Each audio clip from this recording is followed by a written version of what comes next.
देवलोक से अवतारी मैया नु हो घरवा काला सा बैठवनी। देवलोक से अवतारी मैया नु हो घरवा काला सा बैठवनी। चौमुखी दिया ना जरवनी नु हो घरवा माई के बोलवनी। चौमुखी दिया ना जरवनी नु हो घरवा माई के बोलवनी।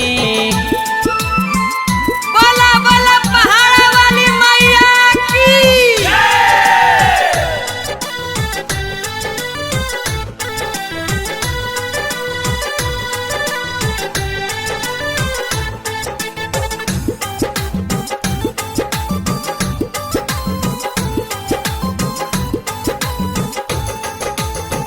कलसा के आरी आरी जइया रोपवनी।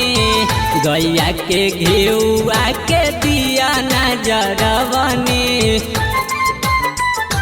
हाँ हाँ कलसा के आरी आरी जइया रोपवनी। गैया के घेउआ के दिया ना जरवनी। आसन लगवनी निमिया छैया नु हो चौका चंदन पुरवनी। चौमुखी दिया ना जरवनी नु हो घरवा माई के बोलवनी। चौमुखी दिया ना जरवनी नु हो घरवा माई के बोलवनी। बोला बोला तारा चंडी मैया की।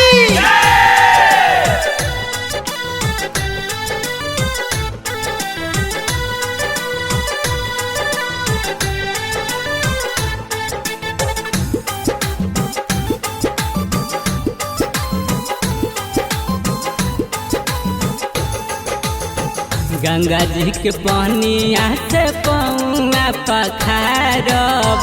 जगत दुलारी के आरती उतारब।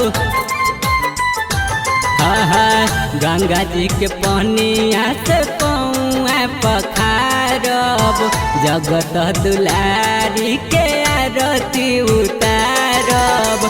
गावे सुबोध गवनैया नु हो घरवा माई के बोलवनी। चौमुखी दिया ना जरवनी नु हो घरवा माई